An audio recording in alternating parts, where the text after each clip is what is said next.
Hello Leo, Sun, Moon Rising and Venus Signs. Kamusta kayo? Sana po nasa mabuti kayong kalagayan. Welcome back po sa Star Tarot. Kung bago kayo rito, welcome din kayo. Thank you sa inyong support. I truly appreciate it. God bless you all. Leo, tingnan natin. Pauna mensahe po ninyo ay gratitude. Ayan, so this is a reminder para sa iyo, no, Leo, na be grateful. Always project gratitude attitude, regardless kung ano man ang klaseng biyaya ang natatanggap natin, regardless kung ano man klaseng blessing, ang natatanggap natin. We should always be grateful. We should always, be thankful and appreciative, no, sa lahat, no, ng natatanggap natin sa buhay natin. And even doon sa mga pinagdadasal natin, kahit hindi pa to binibigay sa atin, magpasalamat na tayo. Magpasalamat na tayo. Mas magandang nag-a-advance na tayo ng thank you, para din mahatak na talaga natin yan patungo sa atin.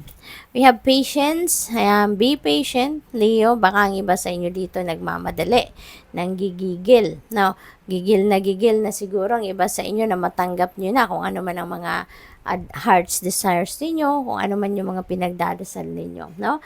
The more na mas gigil tayo, Leo, the more na mas magtatagal yan, or the more na mas lalayo yan sa atin. Kaya, maging pasensyoso at pasensyosa tayo. Okay? Always remember na hindi lahat ng bagay na gustuhin natin, nakukuha natin.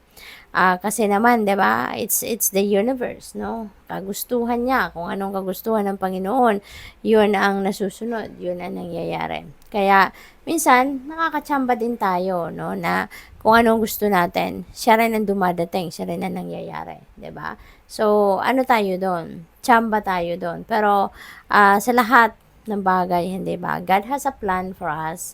God has a plan. God has made a divine plan for each and every one of us. At yun ang nasusunod. Kaya nga, lahat ng bagay nag-unfold according to the divine order and timing, hindi ba? Kaya kailangan natin na magpasensya. Kung paminsan, natatagalan, dumating ang kung ano man ang gusto natin, or kung ano man yung magandang sitwasyon na hinuhope natin para sa sarili natin. We just need to continue working, no, on whatever it is na gusto natin. Kasi kapag nag-e-effort tayo, kapag binubuhos natin dyan ang attention natin, yung energy natin, no, lalo-lalo na kung yan ay talagang gustong-gusto ninyo, at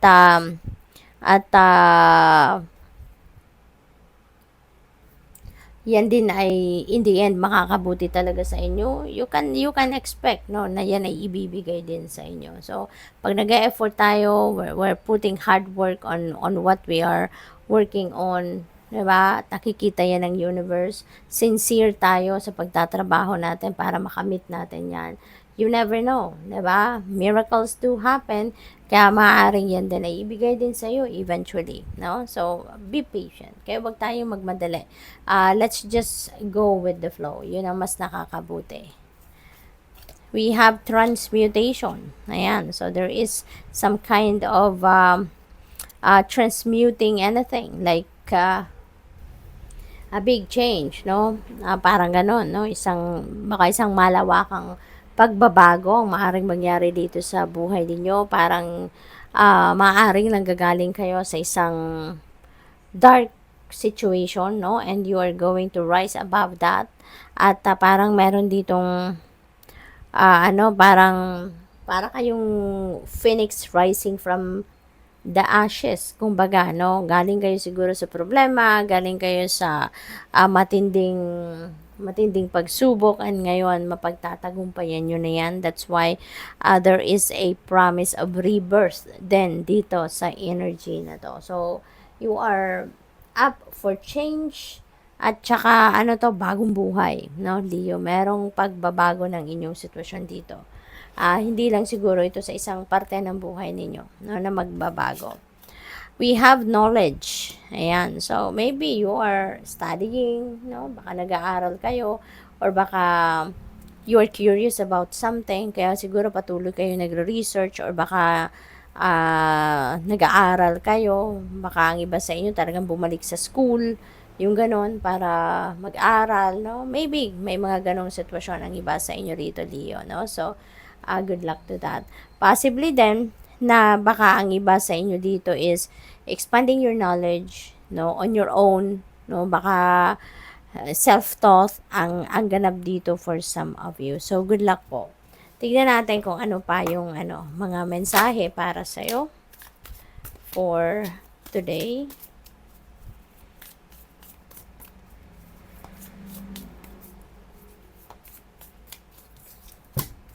So, we have angel number 1717. Ayan, there is independence, soul mission, alone time, ayan, learning. Yan, learning. So, knowledge and learning. So, most likely, karamihan siguro sa inyo may ganon, no? Talagang nag-aaral, nagre-research, siguro siguro ang iba sa inyo din mag-a-attend ng mga workshops, mga trainings, mga ganon. Sabi rito, take a few deep breaths and focus inward. You need time to think things over and consider your options. At this time, you must rely solely on yourself. You might not believe it, but you're heading in the right direction. What appears to be a lull in activity is just a natural part of the process. Ayan, so siguro, Leo, no? Meron kayong kailangan pag-isipan. Kailangan ninyong pagmuni-munihan, no?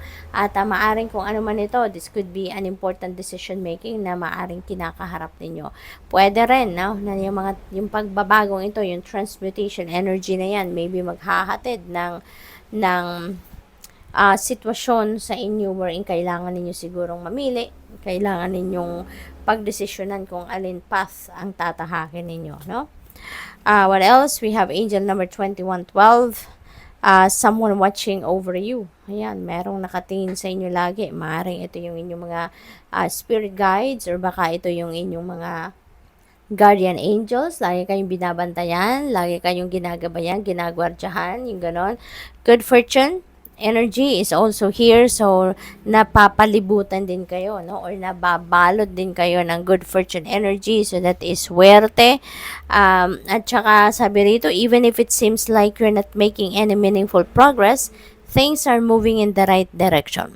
Kaya huwag kayong mawala ng pag-asa, no, kasi maaaring ang iba sa inyo rito, ito yung kaya kailangan niyo ng patience, kasi maybe matagal na ninyong hinihintay, no? Maaring ang tagal na ninyo nagdadasal, hinihingi sa universe na ibigay na sa iyo kung ano ang gusto ninyo, no? But even if, no, kasi maaring nabuburo ng iba sa inyo, kaya tinatawagan kayo na mag-practice kayo ng patience. At ito, pang ano ito sa inyo, pang remind ito sa inyo na even if hindi ninyo nakikita na may progress, or movement na nangyayari sa 3D reality ninyo, rest assured, no, that the universe is brewing something underneath. Lagi nating tatandaan or aalalahanin na God is working behind the scenes. 'Di ba? Hindi naman natin alam kung anong ginagawa niya sa ngayon. Hindi natin alam kung anong ibibigay niya sa atin. 'Di ba? We don't know exactly kung anong ibibigay sa atin, but alam natin, no, na laging ang binibigay niya sa atin is what's best for us. Kaya nga sometimes, 'di ba, yung mga dinadasal natin, hindi naman talaga siya dumadating in the same form, 'di ba, na ginusto natin or na hiningi natin sa kanya. Pero ang lagi niya binibigay sa atin, mas higit pa doon sa kung ano ang hinihingi natin, 'di ba? So kaya sabi dito, even if it seems like you're not making any meaningful progress, things are moving in the right direction. So that is a promise sa inyo. That is guarantee sa inyo na huwag kayong mag-alala kasi you are heading towards the right direction. Nandun kayo. You are moving towards kung saan ang inyong destiny. Papunta kayo sa kung saan kayo magiging fulfilled. At sabi dito, if you see this number, 2112, it's a sign that everything will work out in your favor and your dreams will come true soon. So, patient lang. Dapat lang maging patient kayo. Okay? Kasi may promise sa inyo rito, no? Na your things are working out perfectly in your favor, no? At saka yung mga pangarap ninyo will come true. Malapit na. Sabi, it will come true soon. We have angel number 2323. Yan. So, there is charisma, communication, society, movement, journey. So, may travel din dito, no? Repetitive circumstances. So, and patterns. So, siguro meron ditong paulit-ulit na lang na ganun at ganun na lang ang nangyayari, no? So, sabi rito, there's some truth you're resistant to accept over and over again. Ayan, maaaring ito yon na paulit-ulit din ninyong nire-reject ito, paulit-ulit ding bumabalik ito until you're tired and restrained beyond depression. It takes a decision to live life for yourself. Life is all about passion. Then you make a change, then the world around you follows. Yan, so napakaganda, no? So maaring dito magkaroon na kayo ng light bulb moment, no, na it's about time na naputulin ko na yung pattern na to, no, na paulit-ulit na ng pabalik-balik. Maybe you will realize na it's about time na para magdesisyon na kayo, or it's about time na para i-address nyo na kung ano man ang sitwasyon na to na paulit-ulit na lang, pabalik-balik na lang. Okay, so good luck. Thank you for watching. Love and light. Namaste.